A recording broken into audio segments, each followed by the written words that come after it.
The sun rose with indifference. 4 nooses swayed in the morning breeze, stiff like the silence before a storm. Mary stood beneath the wooden platform, cloaked in black, her veil damp with sweat and something older than fear, resignation. Her hands were bound, her ankles shackled. But it was not the rope that weighed most heavily. It was the word traitor, stitched by history into the folds of her dress. The guards flanked her, their rifles silent. The priest muttered prayers drowned by the rustling of the crowd, some curious, some vengeful, none innocent. She did not cry, she did not beg, only whispered to the priest, "Please don't let me fall." And then came the signal. The trapdoor slammed open. Her body dropped. A gasp escaped the gathered mouths like steam from a fractured pipe. One by one the others followed, but it was her silhouette suspended against the sky that would haunt the nation for decades.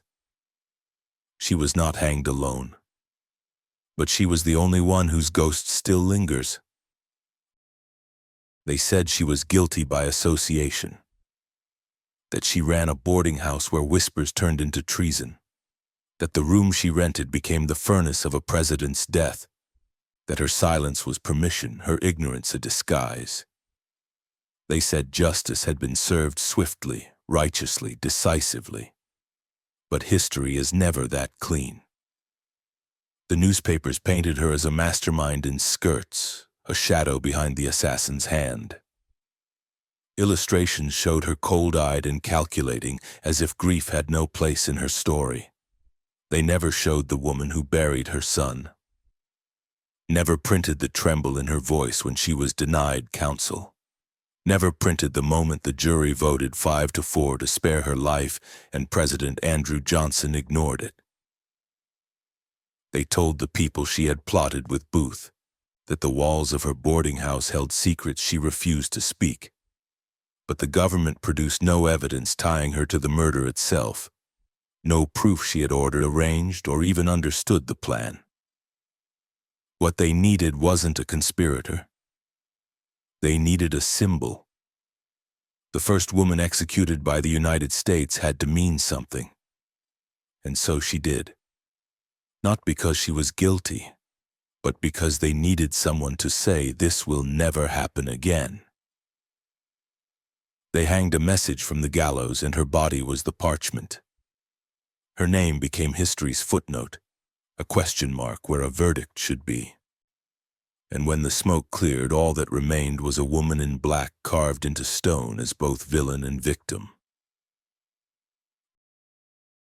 Mary Surratt was born in 1823 in a quiet part of Maryland, long before the word traitor would touch her name.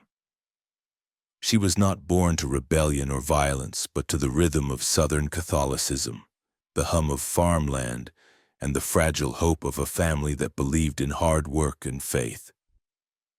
Her youth passed in the shadow of wooden crosses and small-town whispers. She was raised to pray, not to speak loudly, to obey, not to command.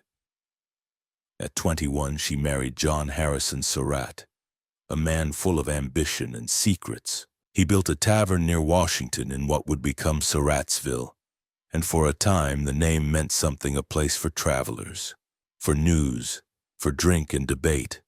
Mary bore children, raised them, managed the household when her husband slipped further into debt and drink. And when he died suddenly in 1862, she was left with a failing property, a war at her doorstep, and a son drawn toward danger. The Civil War tore the country in two, but in Maryland, that uneasy border between Union and Confederacy loyalty was more shadow than banner. Mary, like many others, clung to her Southern roots even as Union soldiers patrolled the roads. Her son, John Jr., became entangled with Confederate agents, running messages, carrying whispers between camps. And Mary, always nearby, always watching, opened a boarding house on H Street in Washington, D.C. to survive. She needed income. She needed stability. But her house would not bring peace. It would become a crucible. By 1865, guests came and went, among them John Wilkes Booth, charismatic, passionate, burning with hatred for Lincoln and wild with plans to reshape history. He met often with Mary's son, plotted, whispered, drew lines between conversation and conspiracy, and Mary, tending to the rooms, serving meals, watching the walls, saw more than she spoke of. What did she know? That would become the question that decided her fate. After Lincoln's assassination, the nation bled with rage. Booth was dead, but vengeance needed roots, and the authorities turned to Mary Surratt's home, the meeting place, the alleged hub of treason. Her son vanished, the others were arrested, and Mary, widow, mother, Catholic, was taken from her home and locked away in irons. The woman who once managed keys now wore chains. And her rise, if it could be called that, was complete. She had stepped into history not by climbing, but by being pushed. And the fall would come swiftly. They came for her at night, not with torches, but with silence. Soldiers surrounded the boarding house, boots dull against the earth, rifles slung not for war, but for capture. Mary Surratt stood in her doorway in a dark dress, her hair bound tightly, her voice low. She did not protest, did not run. She had buried a husband, raised children, lived through war. She knew the weight of fear, but this was heavier. They marched her to prison like she had already been sentenced. The old Capitol prison did not welcome, it consumed. There were no windows, only shadows that moved when the guards passed. Her veil was taken, her name reduced to a number. She shared the walls with the other accused conspirators, men twisted by war, rage, and desperation. She was not like them, and yet she was now one of them. The trial began quickly, too quickly. It was not held in a civilian court, but before a military tribunal, an act justified by urgency but poisoned by vengeance. The war had just ended. Lincoln was dead. The nation's grief had curdled into something darker. They needed guilt. And Mary, with her son gone and her house stained by Booth's presence, became the perfect answer. She sat in the courtroom under gaslight and judgment. The prosecutors told stories not with facts, but with fury. Witnesses came forth, men who once dined at her table, now eager to trade memory for mercy. They said she smiled at Booth, that she carried messages, that she nodded when plans were discussed. But no one saw her draw a map, no one heard her speak the plan. She had no weapon, no letter, only silence. And that was enough. Her defense pleaded for logic, for restraint. They spoke of the Constitution, of doubt, of the absence of any physical proof. They pointed to her role as a mother, a widow, a woman of fragile health. But the courtroom had already made its decision, shaped by headlines, by the hunger for closure, by a president who wanted peace and a public that wanted blood. On July 5, 1865, the verdict was read, guilty. The sentence, death by hanging. The jury, or what passed for one, was not unanimous in cruelty.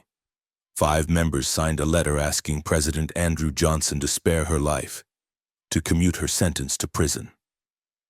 But Johnson never acknowledged it. Later, he would claim he never saw the plea. Whether by omission or indifference, he sealed her fate.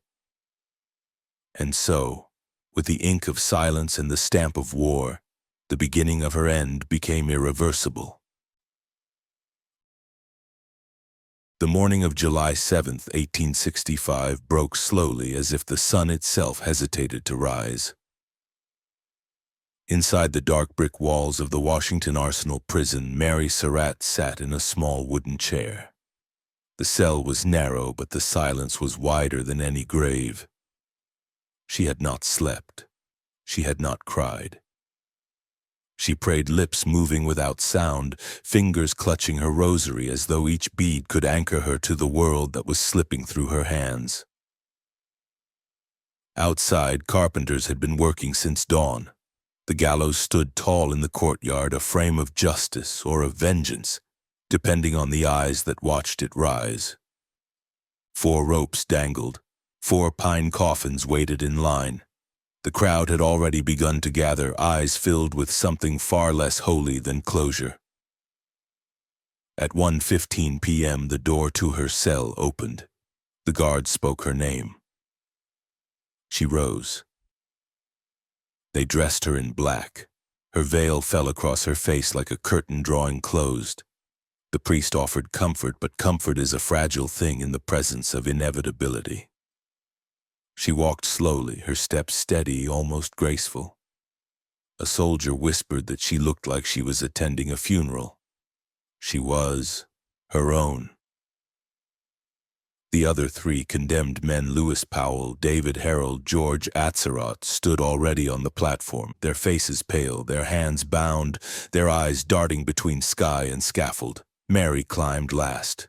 She had to be helped. The steps were high, the air thick. She moved like someone underwater, like a ghost still clinging to a body not yet hers. The nooses hung beside them, swaying with the humid wind, like vines reaching for fruit. General Hartranft read the sentence aloud. The words bounced off brick and bone: guilty, execution, treason, death. Mary stood motionless, lips pressed white beneath her veil. Her breath shallow, her body still. There was nothing theatrical about her. She did not plead and did not shout. She simply waited. 2 soldiers approached. They tied her wrists, then her ankles. They adjusted the knot, careful, precise, mechanical. Then the noose. It slid over her veil like a crown made of silence. She whispered one final plea to the priest beside her. Please don't let me fall. But mercy is not part of the ritual. The signal was given. A drum beat. A white handkerchief dropped, and with it the trapdoor. She fell. Not hard, not fast, but with a kind of reluctant grace, as if gravity itself mourned what it had to do. The black veil fluttered like a dying bird's wing, then stilled.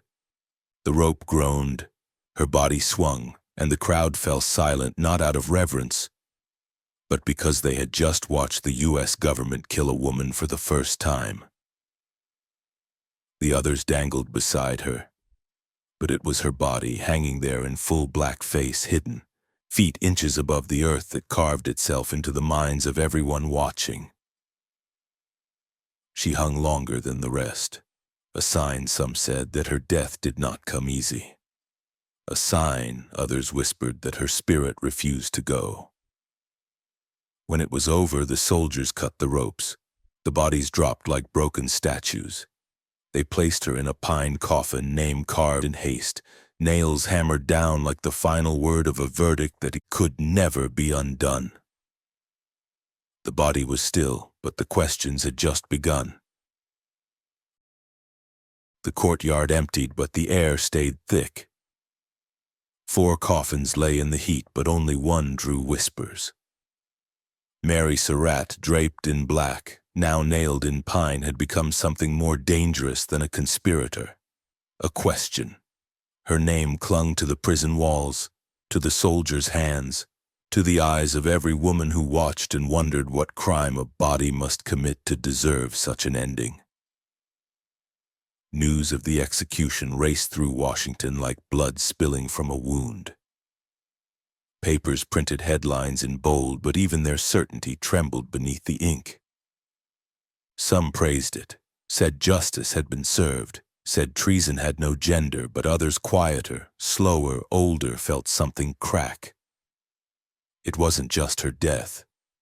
It was the method, the timing, the doubt. The letter from the tribunal, the request for clemency, had not just been ignored. It had been erased from the process, swallowed by politics or vengeance or both. President Andrew Johnson claimed ignorance. His silence was louder than guilt. And then the rumors began. That she had been framed. That her son John Jr. was the real target. That her boarding house had been nothing more than a house and her crime was blood, not action. She was buried in an unmarked grave behind the prison walls. No funeral, no hymns. Only the slow decay of a name now tethered to infamy.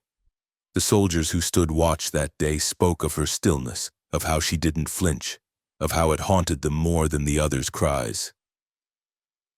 Years passed, the war faded, Lincoln became legend, Booth became a myth, and Mary Mary became a riddle the country didn't want to answer. But some did not forget. In private circles, lawyers whispered her case like a warning. Historians dug up transcripts noting the gaps, the inconsistencies, the desperation. Feminists invoked her as a martyr to a system that punished women for the sins of men. Catholics spoke of persecution, of fear, of symbolism. And all of them asked, what if she was innocent? In 1869, her remains were returned to her family. She was reburied in Washington's Mount Olivet Cemetery, a proper grave, a headstone carved with restraint, but no apology. The courts never overturned her verdict. The government never offered pardon. But the people slowly, quietly, over decades began to shift. By the 20th century, her case would be studied in law schools, debated in courtrooms, used to question the very nature of military trials and state executions. Her name returned in books, in documentaries, in whispered arguments about justice and gender and the meaning of guilt. She had been erased, but not forgotten. And in that there was something stronger than acquittal. There was memory, sharp, inconvenient, unkillable. History does not end with a hanging. It begins there where the breath stops, but the questions remain. Mary Surratt's body was lowered into the earth, but her story kept rising, through wood and dirt and memory. It rose in the silence of classrooms, in the footnotes of textbooks, in the dry mouths of judges revisiting old cases with new eyes. It rose every time someone asked, did she deserve to die? And no one answered quickly. She became a ghost not in superstition but in consequence. The first woman executed by the United States government was not a rebel queen, not a battlefield traitor, not a sword-wielding firebrand. She was a widow, a landlord, a Catholic, a mother to a missing son, a woman in the wrong place at the wrong time in a system built to crush nuance. Her execution did not bring peace. It brought discomfort, a dissonance that deepened as the years passed. Every time America praised its justice system, her name lingered like a shadow. Every time a woman stood trial, chained more by perception than proof, her ghost tilted its head. Was she guilty? That question now matters less than the answer that came too soon. Because even if she had conspired, even if her silence was complicity, the trial was rushed. The evidence was circumstantial, the tribunal was political. And the rope does not lie. It snaps history in half. Mary's death became more than punishment. It became ritual, a performance of justice at a time when grief needed a stage. And in that performance she became a mirror for the future, of what happens when fear overrides fairness, when symbols replace facts, when a woman's silence is interpreted not as uncertainty but as guilt. Her story has been retold by scholars, artists, playwrights. Some see her as a martyr, others still insist on her guilt. But few can look at her gallows and say with certainty, this was right. Because in the end, what Mary Surratt teaches us is this: that justice rushed is justice ruined. That silence does not always mean consent. That history, no matter how tightly bound, always finds its loose threads. And that once a rope has touched a woman's neck, the nation cannot pretend it was merely justice. It was vengeance. It was fear. It was history weaponized. And though her body is dust, the echo of her fall still trembles in the scaffold's wood, and in the soul of a nation still learning how to grieve honestly.